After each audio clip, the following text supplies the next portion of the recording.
Part 1.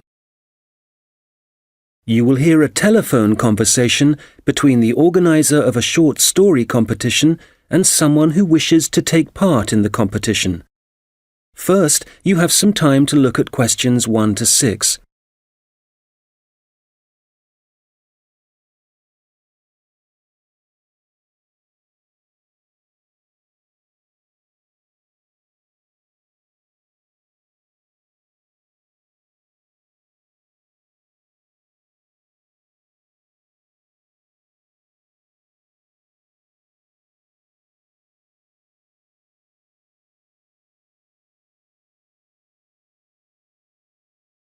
Good morning, Dave speaking.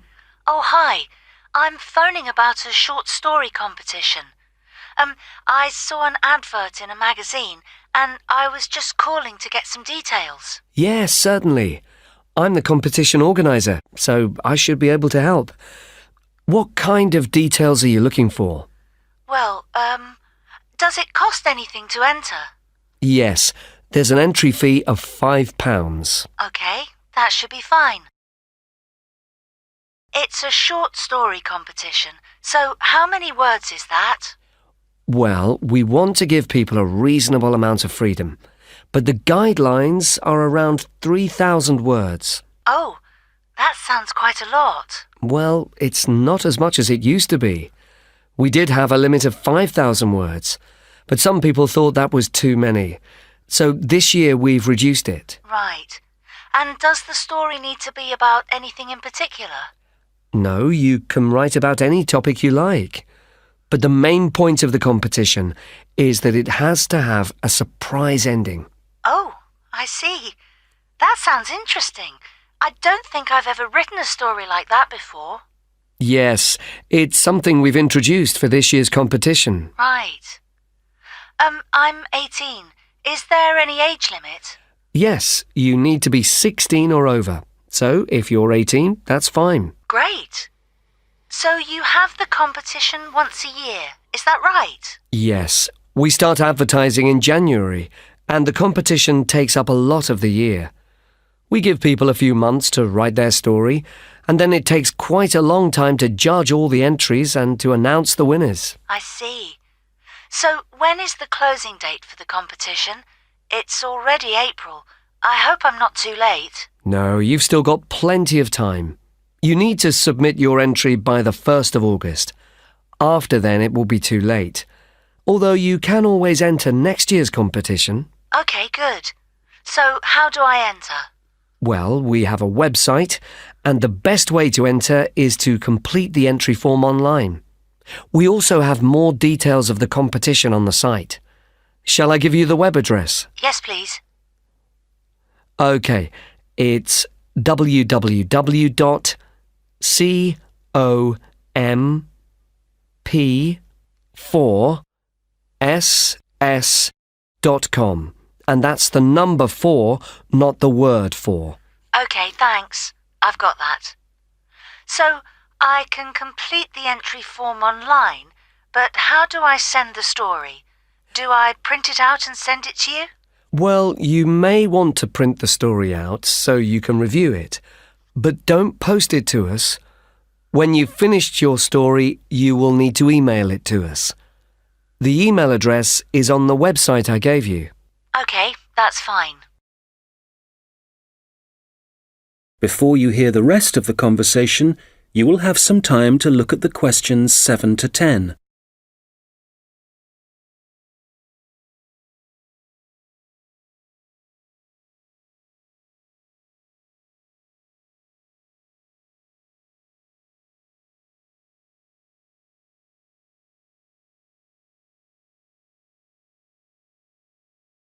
Now listen and answer questions 7 to 10. Can you tell me a bit about how the competition is judged and what the prizes are? Yes, of course.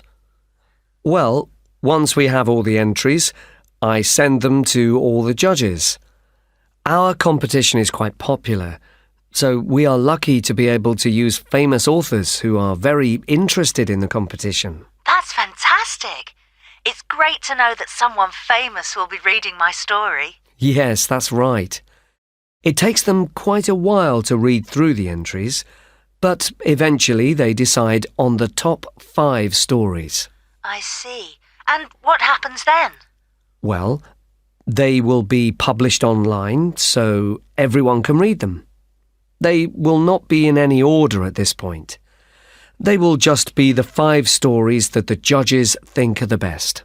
And do all the top 5 stories get prizes? No, it's just the top story and the runner-up. So how is the top story decided?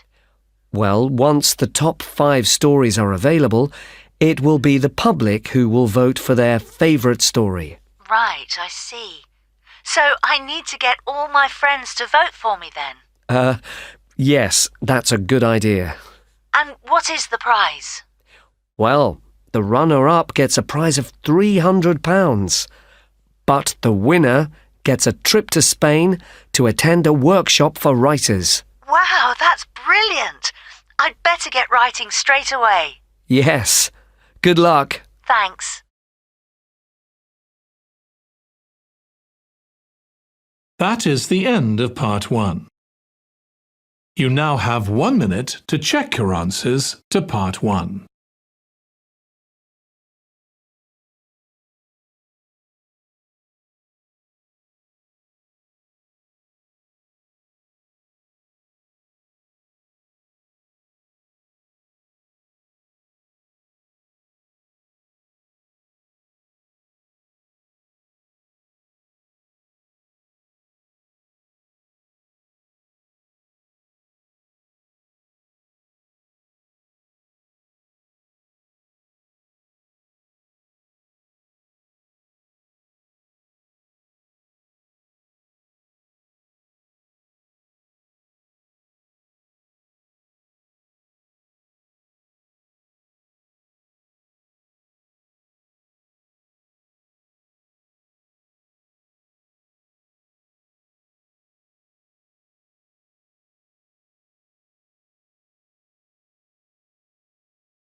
Part 2. You will hear a guide talking about a sea life centre. First, you have some time to look at questions 11 to 17.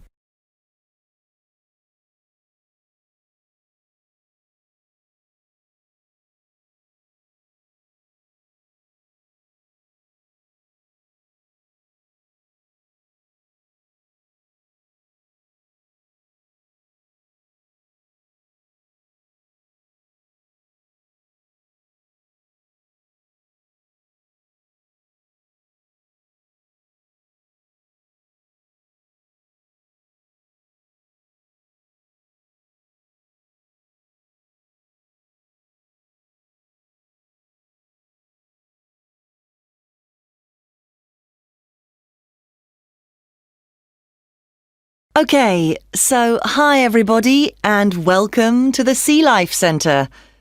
Before you start on your tour, I'd just like to give you some information about things to look out for as you go. Well, first of all, I guess some of you may have been here before and may be surprised to see the name has changed. We're not called World of Water anymore. Since the beginning of this summer, we've been renamed, and we've also made a few other changes.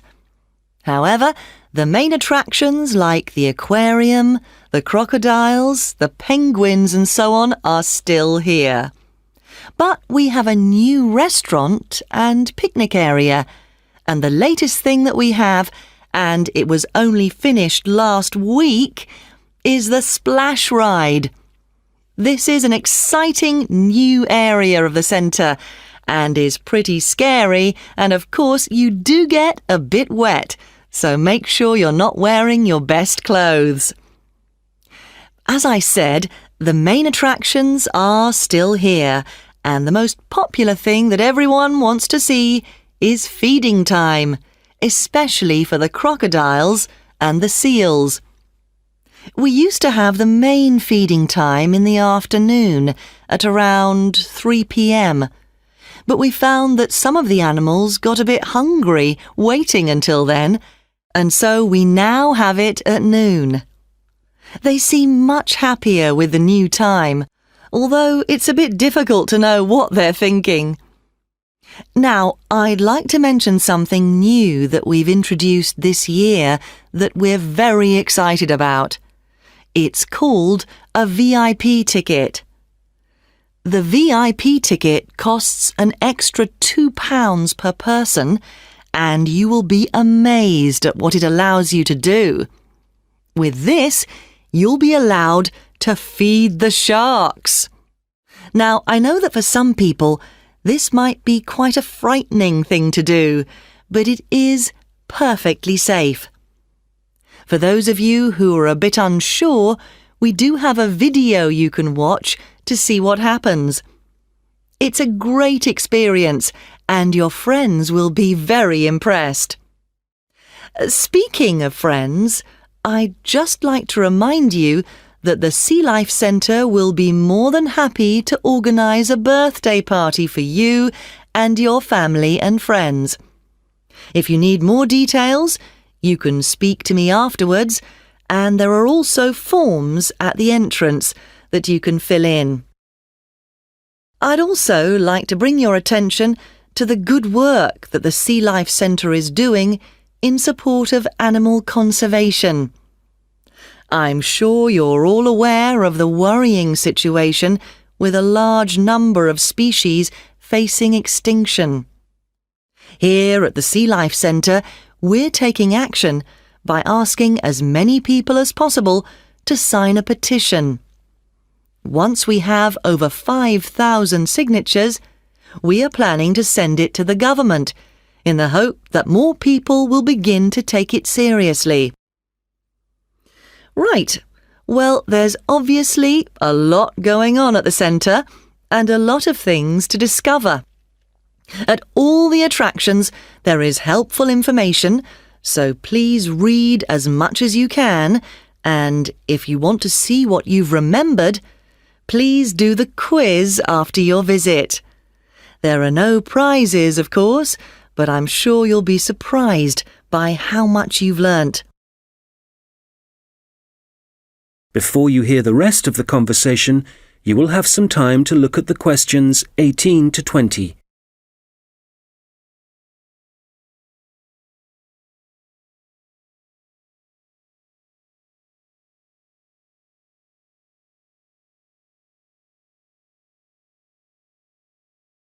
Now listen and answer questions 18 to 20. So, before I leave you all to start your tour, I've just got a few tips. There are a large number of attractions, and you may not have time to see them all. Of course, there are the old favourites like the aquarium and the crocodile cave, but if you don't have time to see everything, make sure you visit Turtle Town, which is beyond the aquarium and the seal centre. This is very special and has a large number of endangered species, and as it's at the far corner of the Sea Life Centre, it often gets overlooked. I also have to apologise for the Penguin Park. This has needed some urgent work to be done, and so will not be open for the next week. We're very sorry about this, but I'm sure you'll find the Seal Centre, which is directly opposite it, will keep you entertained just as much, if not more. We're also very busy today, as you may have noticed on your way in. Everyone starts here at the aquarium, but as it's so big, there's no waiting to get in. But today, we're expecting a lot of people to want to see the crocodile cave, as a couple of eggs have hatched out. So expect delays there and, if you like, move on to the Seal Centre first and then go back when things are quieter towards the end of the day. So, I'll leave you now, but if you have any questions, I won't be far away, and have a great time at the Sea Life Centre. That is the end of part 2. You now have 30 seconds to check your answers to part 2.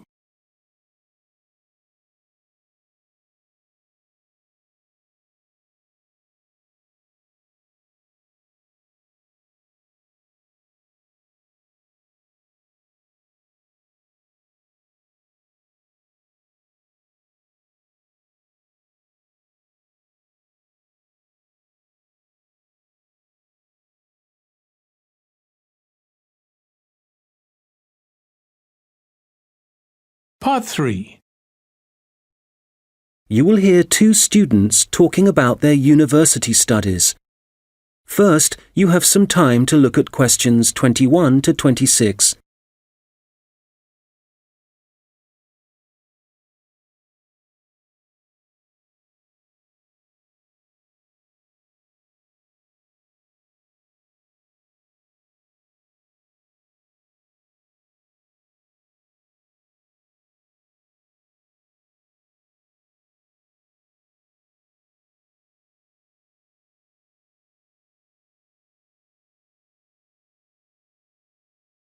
Oh, hi, George. How's it going? Hi, Martina. It's going well. How about you? How's university life? Well, it's great. Apart from the studying, of course. Yeah, me too. What are you studying? I seem to remember that you were going to do art. That was your best subject, wasn't it? No, not really. I just liked the teacher. He was French and had an amazing accent. My favourite subject was history, but I couldn't see what career that would give me. Oh, right. So what did you choose? Well, I found it really difficult to decide. I was really good at science, but I must admit, I never really enjoyed studying it. So, in the end, I decided to opt for English, which was my second favourite subject, and I thought it would be more useful to me than studying anything else. So, that's what I'm doing. How are you finding university? Well, it's a bit of a challenge, I suppose. Are you finding it difficult? Well, some of it. I'm doing mechanical engineering, which is really interesting, but it covers quite a lot of areas, like materials science, machine design, physics, and of course mechanics. And they're all fine, but it's maths that I'm struggling with. It's a lot harder than it was at school. I can believe it. It all sounds very difficult to me. But then I never was very good at mechanical things. I suppose it must involve some practical work. Well, not at the moment. Currently, it's nearly all theory, so it's a bit heavy going. I guess you need to start with that so that you can get a grasp of the concepts and learn a few facts before you start putting it into practice. It must be a lot different to the course that I'm taking. Yes, but in a few weeks we'll be having a lot more practical experience. In fact, I've got a great assignment this term working on jet engines, which means I'll be going on a few field trips to a nearby airport. Oh, that's great. It sounds like you're going to be very busy. Yes, I'm not sure how I'm going to cope with the work. We have a lot of lectures, and that's fine. The lecturers are very knowledgeable, and I learn a lot from them. But we also have a lot of seminars, and I find with so many people expressing their views, it can get quite frustrating. It would be better if we didn't have so many of those. Yes, it's the same for me.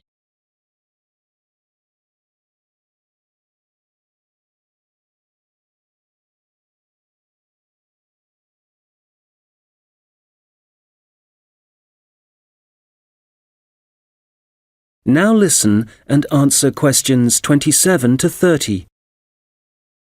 How are the students at your place? Well, I haven't really met anyone yet. They all seem a bit quiet. Perhaps they're working hard. They don't appear to be very studious here, but they are very friendly. I must say, I've been doing a lot of sitting around and chatting over the last week or so. Well, that's good.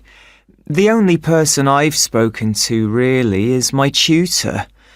He's very approachable and seems to understand how difficult it can be starting university. It's good to have someone you can talk to, and he may help you meet other students. Actually, that doesn't bother me. I'm bound to get to know some people sooner or later. It's more a question of finding out what I need to do, where to go, and so on. I hope he can help me with that. Oh, I would have thought so. Well, we certainly have a lot of work ahead of us. It seems like a long time, doesn't it? Studying for 3 years. Yes, it does. But I'm sure it'll go quickly. You know, I'm really dreading the first assessment. Yes. For the course I'm doing, we have to hand our first one in at the end of next month. Really? So, have you got the topic yet? No, but we'll get it soon. I'm not sure how much we have to write yet. Not too much, I hope. I know what you mean. And it's hard to study, especially where I am now. Oh, where are you living? I'm living in a hall of residence. I thought that would be a good idea, as there'd be a lot of people around, but I'm finding it a bit noisy. I can see that I'm going to have problems when I really need to get down to some work. So, I guess you need to be somewhere on your own then? Yes. Well, I do like to have some people around me, so I'd prefer to live with a family somewhere, in a house not too far from the university. Well, good luck with that. Yes, thanks. And good luck to you as well. Oh, I have to dash now. I've another lecture in 10 minutes. Bye for now. Bye. That is the end of part 3. You now have 30 seconds to check your answers to part 3.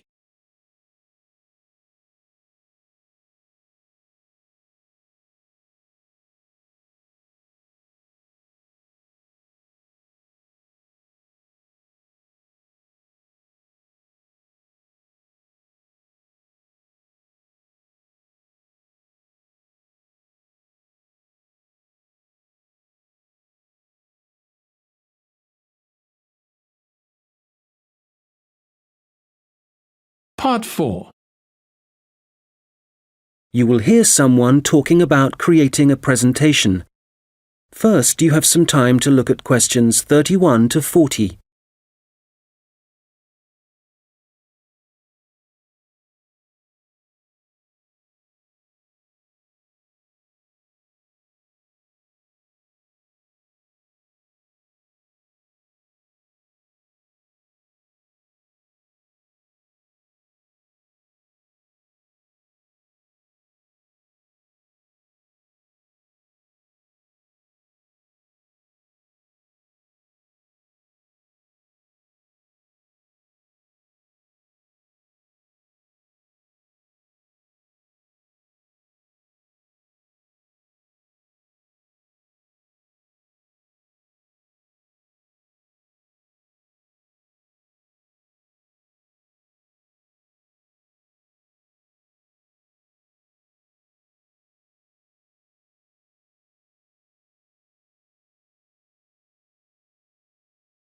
Now listen carefully and answer questions 31 to 40.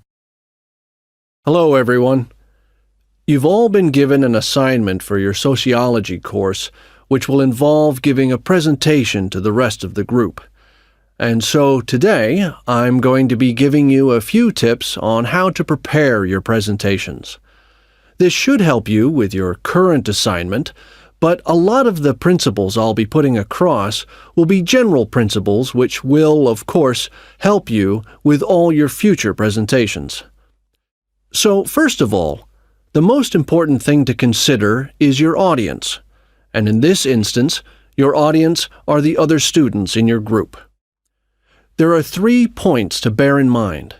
Firstly, you need to ask yourself what they need to know. Secondly, it's useful to consider whether they'll be supportive or not.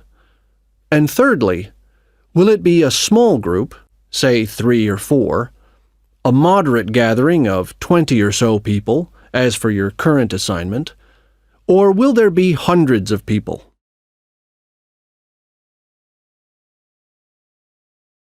Having said all that, what I'm about to tell you will apply equally to any audience.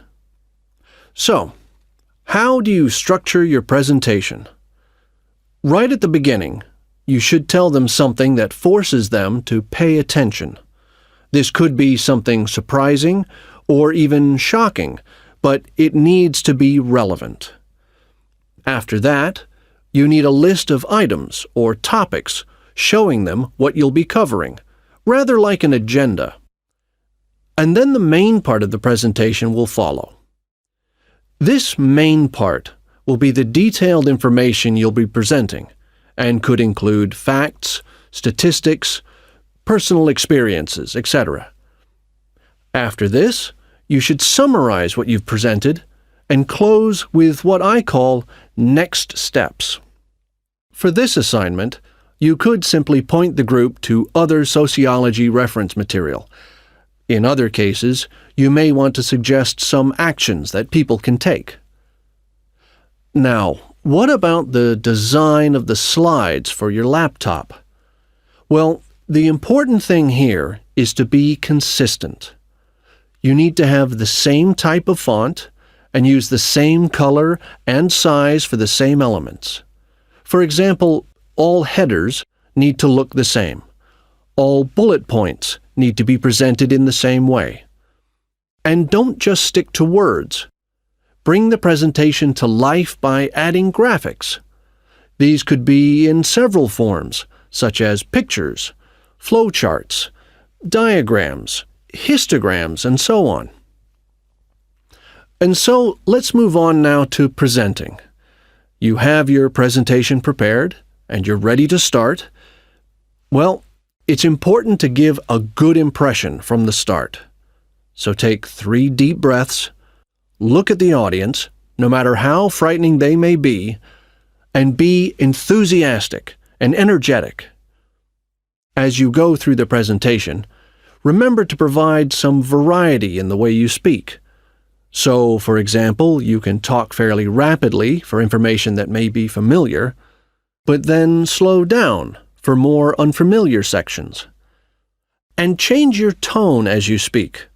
Don't keep it at the same level all the way through. As I mentioned, look at your audience. A good tip is to pick people out and look at them for around 5 seconds. Not looking at the audience gives the impression that you're either not interested in them or terrified of them. Looking too long at one particular person may make them feel rather uncomfortable. There may be points in your presentation that you want your audience to really absorb, and in order to make important points stand out, you may consider adding silence right after these. It will give people time to reflect on what you've just said. Also, you may be presenting complicated ideas or technical details, but try to keep everything as simple as possible. Use simple words and as few as possible. And be clear. If you say something like, "This appears to be," it implies uncertainty. So using weak verbs such as appears, seems, could be, etc., needs to be avoided. I'll just finish off with a few thoughts on questions and interruptions from the audience. You may choose to invite questions from the audience as you go, or ask them to wait until the end. Either way, questions should be encouraged, as it provides you with some feedback on how interested the audience is and how well they're understanding you. When a question is asked, you need to provide an answer that is as accurate as possible. So, initially, my tip is to repeat it. This will ensure you have heard it correctly and will give you a few seconds to gather your thoughts. Interruptions, on the other hand, can be unwelcome, and you may get them for a variety of reasons. It's likely, however, that there's something in your presentation that's unclear or confusing. So my advice is to reduce problems by reading through your presentation beforehand and predicting potential points which could cause interruptions. You may then want to change that part of your presentation, or at least you'll be prepared if someone does interrupt you. Now, do you have any questions?